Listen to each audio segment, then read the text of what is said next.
Snow fell hard on the Skarloey Railway one winter. The tracks and roads were completely covered, trapping townspeople in their homes. At Crovans Gate, however, the little railway engines had been working hard, taking it in shifts to clear the snow from the line and run trains as often as they could. One particularly cold morning, Linnaeus bustled into the yards with a works train. The old engine complained bitterly as he backed into the shed next to Sir Handel. Oh, I tell you, Sir Handel, the snow just gets thicker the further you go. I nearly got snowed in, just waiting for the workmen to shovel away the snow ahead of me. Oh, yes, I haven't seen the snow fall this heavily in years. Perhaps even since our time on the Mid-Sodor. Eh, Falcon? Stuart? Of course, Grandpuff.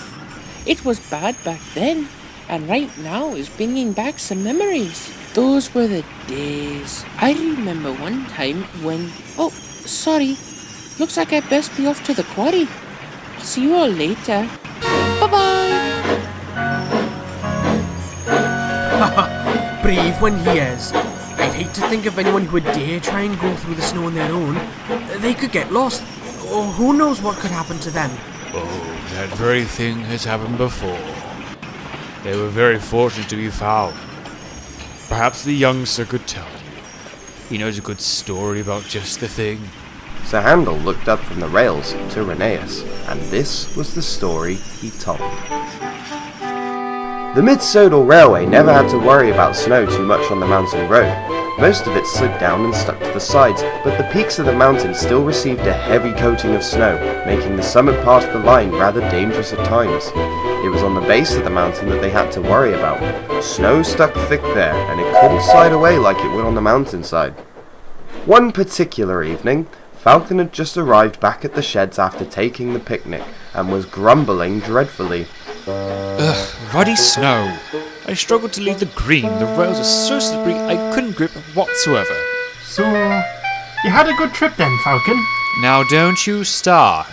It was bad enough to travel through the snow. It was only made worse when the passengers struggled to get through it to get to my train. Well, we're back in the warmth of the shed now, so rest up, old-timer. Huh. Well, what about you, Jim? Were Grandpa and Stanley behaving today? Ugh, hardly. Button buffers as always with them.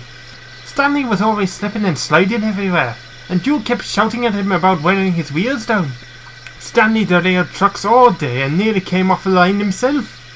He's more hassle than he's really worth, as much as I hate to say it. We left him and Duke to finish up at the quarry. I couldn't stand much more of their arguing. Just then, the station master walked out to see the engines. Stanley's come off at the point of Sesame Howe, and Duke is trapped in at the quarry. Falcon, I'm sorry, but you've been requested to help him back on. Of course he did. Oh, speak of the devil. Alright, I'll be on my way. Jim, keep the shed warm for me.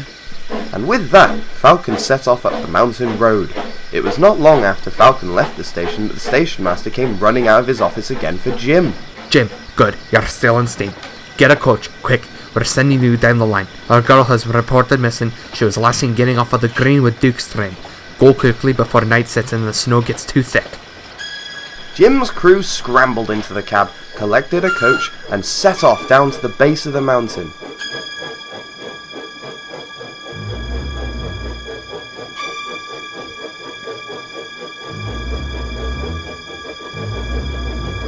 The snow had been falling heavily and the wind had gotten stronger throughout the afternoon, and by the evening the line had accumulated large piles of snow and it was nearly blowing a gale.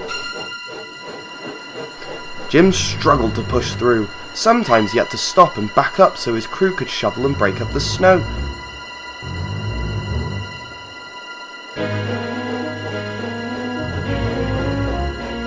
Eventually he reached the green. It was getting dark and not much time was left until the sun would set. We'll slowly patrol between here and Marthwaite. But, driver, she won't be able to hear my chuff. What if we whistle? A shrill whistle is sharp enough to cut through anything, if not just. Brilliant thinking, Jimmy.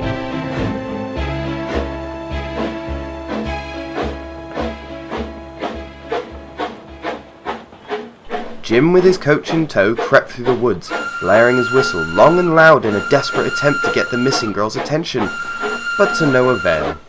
The night fell quickly and the temperature got colder, and the snow fell faster. Jim's driver lit the headlamps while the firemen attempted to break up a snowdrift. They were losing hope fast. I'm not so sure, Jim, my boy. We've come so far and there's been no sight of her at all. The snow is piling up quicker than we can move. We'll push on to Marthwaite. Sir, we can't just move on. What if she's fallen in the river, or if she's tripped and fallen unconscious? The poor girl could be suffering from hypothermia, for God's sakes. And what if she made her way to Marthwaite already? If she's not there, then we'll come back and we'll search near the riverbank, but we aren't staying forever, Jim. We just can't. It's getting dangerous for us too. Jim looked at the growing snow pile with despair. He didn't want to think of the worst, but he couldn't quite shake it as he pushed through. He slowly trudged onwards into the cold night. When he arrived at Marthwaite, however, he and his crew were in for quite the surprise. There, on the platform, was the missing girl and the station master. There you are, number 6. We were wondering when you were going to show up. We could hear your whistle for miles. Yes. I strayed off the path and got lost. I heard your whistle after a while and walked towards where you were. But then I found myself at the main road. A car picked me up and took me to the station to wait for you. Oh, well, I'm glad you're safe, miss. I would have hated to think what would have happened to you if you were out here in the cold for any longer. Oh, thank you, Jim. You and your crew are so brave coming to my rescue like that. I best get home now. I stuck around so I could thank you for looking and to reassure you that I was safe. And with that, the girl thanked the station master and crew and left. Jim ran around the coach and headed back home. And that's about it. The girl got home safely and was a happy ending, apparently. Oh, that's quite a tale, Sir Handel. I wondered where Jim went when we returned with that no-good American flouter, but then I heard everything when he returned. He was quite the hero, that Jim, despite the odds being stacked against him. Oh, hush. He was only small, but we couldn't help it back then.